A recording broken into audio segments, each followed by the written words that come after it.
Subscribe कीजिए हमारे channel टेक्नोनेट Vinod को।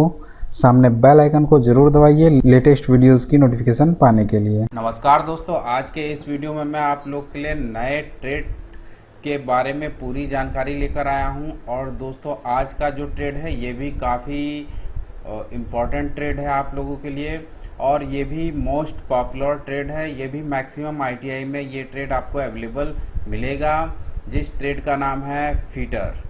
तो दोस्तों, आज के इस वीडियो में हम आईटीआई फीटर कोर्स के बारे में पूरी जानकारी आपको देने वाले हैं, जिसमें हम आपको बताएंगे मिनिमम क्वालिफिकेशन आपके पास क्या होनी चाहिए, कितने साल का कोर्स है, जॉब अपॉर्चुनिटीज़ आपके क्या क्या मिलेंगी, चाहे वो गवर्नमेंट सेक्टर में जॉब अपॉर्चुनिटीज़ हो चाहे प्राइवेट सेक्टर की जॉब अपॉर्चुनिटीज़ हो। और दोस्तों, ये कोर्स कंप्लीट करने के बाद आपको क्या क्या जॉब रोल्स दिए जा सकते हैं, किन किन पदों पर आप कार्य कर सकते हैं, और काफ़ी सारी जानकारी आज के इस वीडियो में मैं आपको बताने वाला हूं। तो दोस्तों, बने रहिएगा हमारे साथ और हमारे इस वीडियो को पूरा लास्ट तक देखिएगा।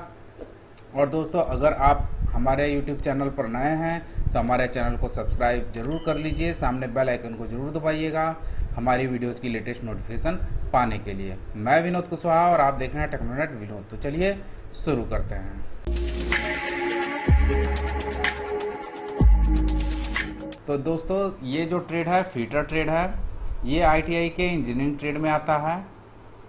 और ये कोर्स जो है capital goods and manufacturing sector के अंतर्गत आता है। अब बात करते हैं कि फीटर क्या होता है, व्हाट इज़ फीटर। तो फीटर एक कुशल तकनीशियन होता है जो मशीनों और उपकरणों के विभिन्न घटकों की फिटिंग, संयोजन और मरम्मत के लिए जिम्मेदार होता है। वे ड्रिलिंग, कटिंग, ग्राइंडिंग और वेल्डिंग जैसे सटीक कार्यों को करने के लिए कई प्रकार के उपकरणों का उपयोग करते हैं, जैसे कि हाथ के उपकरण और मशीन टूल्स। और दोस्तों, विभिन्न धातुओं के कल पुर्जों का निर्माण एवं उनकी फिटिंग करना तथा औजारों का संपूर्ण ज्ञान जो है फीटर के अंतर्गत दिया जाता है। अब आ जाते हैं कोर्स का समय सीमा कितनी होती है, कितने साल का ये कोर्स होता है। तो दोस्तों, फीटर का जो कोर्स है ये 2 साल का होता है। एलिजिबिलिटी क्राइटेरिया क्या होता है, तो किसी मान्यता प्राप्त बोर्ड से कक्षा 10वीं या उसके समकक्ष उत्तीर्ण होना चाहिए, और 10वीं कक्षा में आपको गणित और विज्ञान के साथ अध्ययन किया होना चाहिए या पढ़ा होना चाहिए। और मिनिमम एज आपकी 14 वर्ष है, कम से कम 14 वर्ष आपकी एज होनी चाहिए। उससे ज़्यादा है तो आप आईटीआई में एडमिशन ले सकते हैं। 14 साल से आपकी एज कम है तो आप आईटीआई में एडमिशन नहीं ले सकते हैं। अब बात कर लेते हैं बोर्ड की। तो एनसीवीटी और एससीवीटी 2 बोर्ड हैं। फर्स्ट प्रायोरिटी आप देंगे एनसीवीटी बोर्ड को। ये all over India, all over world में वैलिड है। विच कोर्स, तो दोस्तों गवर्नमेंट आईटीआई, प्राइवेट आईटीआई दोनों में ये ट्रेड मिलेगा आपको। तो फर्स्ट प्रेफरेंस आपका गवर्नमेंट आईटीआई होना चाहिए। अगर वहाँ सीट भर जाती है, आपको एडमिशन नहीं मिल पाता है, तो आप प्राइवेट आईटीआई के लिए जा सकते हैं। अब बात करेंगे कोर्स का स्ट्रक्चर, कितने घंटों की आपकी ट्रेनिंग होगी। तो प्रैक्टिकल आपकी 840 घंटे की है, ट्रेड थ्योरी आपकी 240 घंटों की है, और एम्प्लॉयबिलिटी स्किल आपका 120 घंटों का होगा, और आपका ग्रुप प्रोजेक्ट जो है 150 घंटों का होगा। तो हम बात कर लेते हैं टोटल आपका 1200 घंटों का नॉर्मल कोर्स होगा, 2400 घंटों का, और 300 घंटों का आपका ग्रुप प्रोजेक्ट होने वाला है। अब बात करते हैं कि इस ट्रेड में जो भी आपको टीचर पढ़ा रहे हैं, इंस्ट्रक्टर पढ़ा रहे हैं, उनका क्या क्वालिफिकेशन होता है।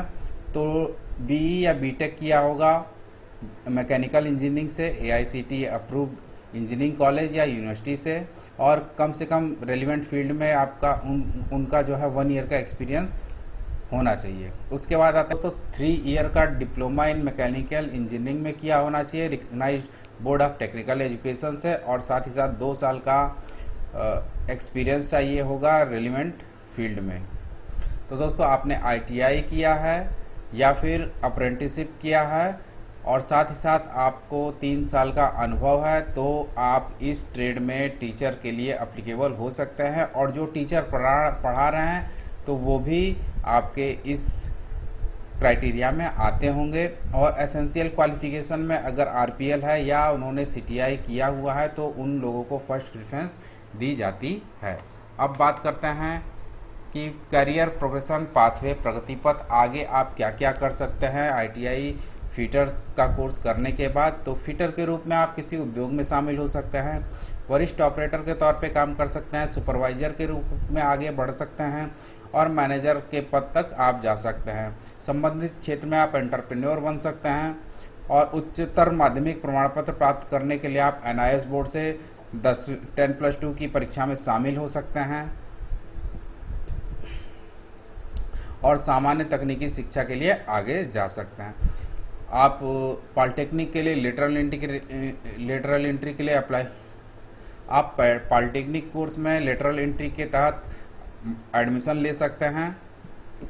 आप ITI करने के बाद अप्रेंटिसशिप के लिए जा सकते हैं। और दोस्तों ITI में इंस्ट्रक्टर पद के लिए आप CTI कर सकते हैं, CITS के कोर्स में एडमिशन ले सकते हैं या DGT द्वारा कोई उच्चतर कोर्स में एडमिशन ले सकते हैं। उसके बाद आ जाते हैं रोजगार के अवसर क्या क्या होंगे आपके पास। तो विनिर्माण उद्योग मतलब मैन्युफैक्चरिंग इंडस्ट्रीज में आप जा सकते हैं, वहाँ क्या क्या वर्क मिलेगा आपको। तो विनिर्माण उद्योग एक प्राथमिक क्षेत्र है जहाँ ITI फिटर की नौकरी के अवसर मिल सकते हैं। विनिर्माण उद्योग में विभिन्न प्रकार की मशीनरी और उपकरणों का उत्पादन शामिल है। ITI फिटर विनिर्माण उद्योग में फिटर, मशीन ऑपरेटर, रखरखाव तकनीशियन, गुणवत्ता नियंत्रण निरीक्षक, उत्पादक पर्यवेक्षक, मशीनिस्ट, टूल और डाई मेकर और CNC प्रोग्रामर के रूप में काम कर सकता है। उसके बाद आ जाते हैं निर्माण उद्योग, कंस्ट्रक्शन इंडस्ट्री में जा सकते हैं। निर्माण उद्योग एक अन्य क्षेत्र है जहां ITI फिटर को नौकरी के अवसर मिल सकते हैं। निर्माण उद्योग में इमारतों, पुल, सड़कों और अन्य बुनियादी ढांचा परियोजनाओं का निर्माण शामिल है। ITI फिटर निर्माण उद्योग में फिटर, वेल्डर, फैब्रिकेटर और रखरखाव तकनीशियन के रूप में काम कर सकता है। और जानते हैं ऑटोमोबाइल उद्योग में जा सकते हैं। ऑटोमोबाइल उद्योग महत्वपूर्ण क्षेत्र है जहां ITI फिटर को नौकरी के अवसर मिल सकते हैं। ऑटोमोबाइल उद्योग में कारों, ट्रकों, बसों और अन्य वाहनों का उत्पादन शामिल है। ITI फिटर ऑटोमोबाइल उद्योग में फिटर, मशीन ऑपरेटर, रखरखाव तकनीशियन, गुणवत्ता नियंत्रण निरीक्षक, उत्पादन पर्यवेक्षक और CNC प्रोग्रामर के रूप में कार्य कर सकता है। उसके बाद आप एरोस्पेस इंडस्ट्रीज में जा सकते हैं। तो एरोस्पेस उद्योग एक अन्य क्षेत्र है जहां ITI फिटर की नौकरी के अवसर मिल सकते हैं। एरोस्पेस उद्योग में विमान और अंतरिक्ष यान का डिजाइन, उत्पादन और रखरखाव शामिल है। ITI फिटर एरोस्पेस उद्योग में फिटर, मशीन ऑपरेटर, रखरखाव तकनीशियन, गुणवत्ता नियंत्रण निरीक्षक और उत्पादक पर्यवेक्षक के रूप में काम कर सकता है। उसके बाद आप डिफेंस उद्योग में जा सकते हैं, रक्षा उद्योग में जा सकते हैं। रक्षा उद्योग एक ऐसा क्षेत्र है जहां ITI फिटर को नौकरी के अवसर मिल सकते हैं। रक्षा उद्योग में हथियारों, वाहनों और संचार प्रणालियों सहित रक्षा उपकरणों का उत्पादन शामिल है। ITI फिटर रक्षा उद्योग में फिटर, मशीन ऑपरेटर, रखरखाव तकनीशियन और उत्पादन पर्यवेक्षक के रूप में काम कर सकता है। अब आ जाते हैं गवर्नमेंट क्षेत्र में आपके पास रोजगार के क्या क्या अवसर हो सकते हैं। तो आप रेलवे भर्ती बोर्ड में जा सकते हैं, RRB में। वहाँ पे आपको रेलवे में विभिन्न पदों के लिए भर्ती परीक्षा आयोजित करता है। ITI फिटर तकनीशियन के पद के लिए आवेदन कर सकता है जिसमें लोकोमोटिव, वैगन और कोच सहित रेलवे उपकरणों का रखरखाव और मरम्मत शामिल है। सार्वजनिक इकाइयाँ PSU क्षेत्र में आप जा सकते हैं। सरकारी स्वामित्व वाली कंपनियां हैं जो विभिन्न क्षेत्रों में काम करती हैं जैसे विनिर्माण, बिजली उत्पादन और दूरसंचार। ITI फिटर PSU में विभिन्न पदों के लिए आवेदन कर सकता है जिसमें फिटर, तकनीशियन और मैकेनिक शामिल हैं। आप भारतीय नौसेना में जा सकते हैं। भारतीय नौसेना ITI फिटर के लिए नौकरी के कई अवसर प्रदान करती है। ITI फिटर मैकेनिकल फिटर के पद के लिए आवेदन कर सकता है जिसमें नौसेना के जहाज़ों पर विभिन्न यांत्रिक प्रणालियों का रखरखाव और मरम्मत शामिल है। आप भारतीय सेना में जा सकते हैं। भारतीय सेना में भी ITI फिटर के लिए नौकरी के अवसर प्रदान करती है। ITI fitter technical entry scheme TES soldier के पद के लिए आवेदन कर सकता है जिसमें भारतीय सेना द्वारा उपयोग की जाने वाली विभिन्न यांत्रिक प्रणालियों और रखरखाव की मरम्मत शामिल है। उसके बाद आ जाते हैं भारतीय वायुसेना। भारतीय वायुसेना भी ITI फिटर के लिए नौकरी के अवसर प्रदान करती है। ITI fitter technical draft tradesman के पद के लिए आवेदन कर सकता है जिसमें विमान और ग्राउंड सपोर्ट उपकरण का रखरखाव और मरम्मत शामिल है।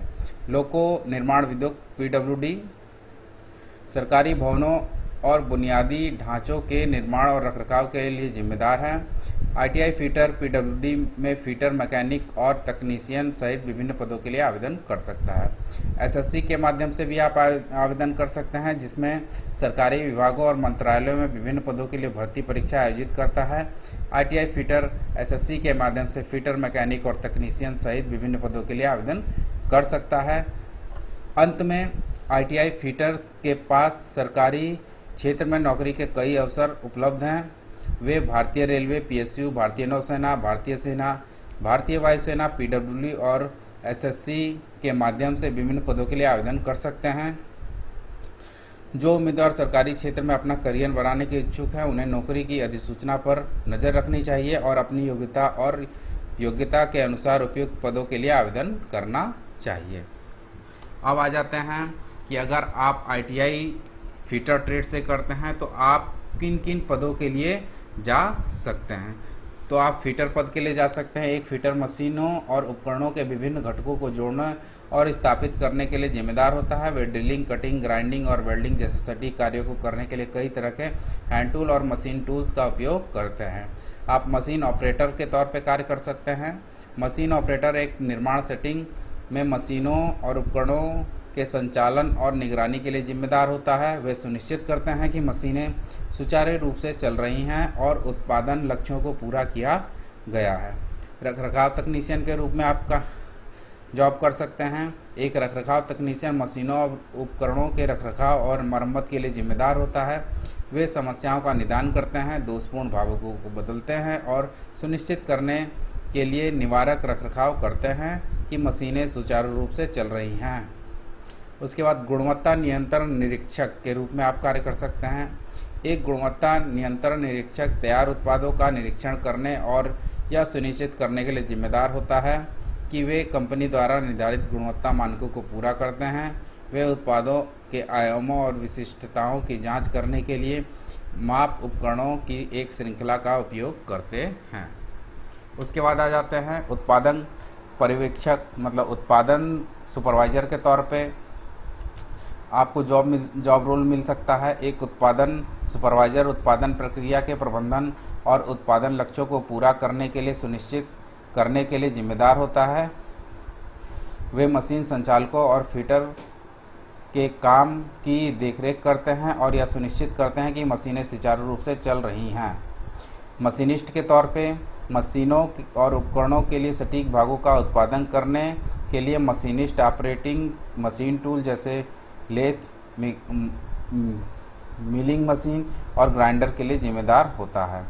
टूल एंड डाई मेकर, एक टूल एंड डाई मेकर विशेष उपकरणों के डिजाइन और निर्माण के लिए जिम्मेदार होता है और मशीनों और उपकरणों के भागों का उत्पादन करने के लिए उपयोग किया जाता है। सीएनसी प्रोग्रामर के तौर पे काम कर सकते हैं। एक सीएनसी प्रोग्राम मशीनों और उपकरणों के लिए सटीक भागों का उत्पादन करने के लिए कंप्यूटर न्यूमेरिकल कंट्रोल सीएनसी मशीनों की प्रोग्रामिंग के लिए जिम्मेदार होता है। आप मैकेनिकल इंजीनियर के तौर पे जॉब रोल आपको मिल सकता है, लेकिन इसके लिए आपको उच्च शिक्षा पूरी करने के बाद ही इस पद पे आप काम कर सकते हैं। एक आईटीआई फीटर मैकेनिकल इंजीनियर बन सकता है। मैकेनिकल इंजीनियर मैकेनिकल सिस्टम और उपकरणों का डिजाइन, विकास और परीक्षण करते हैं। वे मशीनों और उपकरणों के उत्पादन और स्थापना की देखरेख भी करते हैं। और उच्च शिक्षा में आपको कम से कम पॉलिटेक्निक किया होना चाहिए। अब बात करते हैं कि सिलेबस में क्या क्या आपको बताया जाएगा। तो ये शॉर्ट सिलेबस है। तो फिटिंग का परिचय दिया जाएगा, हाथ उपकरण और उनके उपयोग के बारे में बताया जाएगा, मापने के उपकरण और उनके उपयोग बताए जाएंगे, फिटिंग संचालन और तकनीक के बारे में बताया जाएगा, वेल्डिंग और टाँकना बताया जाएगा, मशीन टूल और उनके उपयोग बताए जाएंगे, खराद मशीन मतलब लेथ मशीन का संचालन बताया जाएगा, मिलिंग मशीन का संचालन, ड्रिलिंग मशीन का संचालन बताया जाएगा, पीसने की मशीन का संचालन बताया जाएगा, सीएनसी मशीनें और उनको उपयोग बताया जाएगा, हाइड्रोलिक और वायवीय प्रणाली के बारे में आपको बताया जाएगा, बियरिंग और उनके अनुप्रयोग बताए जाएंगे, कपलिंग और उनके अनुप्रयोग बताए जाएंगे, गियर्स और उनके अनुप्रयोग बताए जाएंगे, पावर ट्रांसमिशन सिस्टम के बारे में बताया जाएगा और मशीनों और उपकरणों के रखरखाव और मरम्मत के बारे में बताया जाएगा। तो दोस्तों ये था शॉर्ट सिलेबस। अब बात करते हैं कि आपको फुल सिलेबस कहाँ से मिलेगा। तो स्क्रीन पे आपके लिंक है, और दोस्तों सिलेबस का लिंक आपको डिस्क्रिप्शन बॉक्स में भी हमारा ब्लॉग मिल जाएगा, वहाँ से भी जाके आप डाउनलोड कर सकते हैं। और हमारे टेलीग्राम पर भी सिलेबस आप वहाँ से भी उसको डाउनलोड कर पाएंगे और देख पाएंगे। तो दोस्तों अगर आपको हमारा ये वीडियो पसंद आया तो इस वीडियो को लाइक कीजिए, अपने दोस्तों के साथ ज़्यादा से ज़्यादा शेयर कीजिए। और दोस्तों अगर अभी तक आपने हमारे टेलीग्राम ग्रुप को ज्वाइन नहीं किया तो उसे जल्द से जल्द आप ग्रुप ज्वाइन कर लीजिए। और दोस्तों अगर अभी तक आपने हमारे यूट्यूब चैनल को सब्सक्राइब नहीं किया है तो उसे भी सब्सक्राइब कर लीजिए। तो दोस्तों आज के लिए इतना ही, धन्यवाद।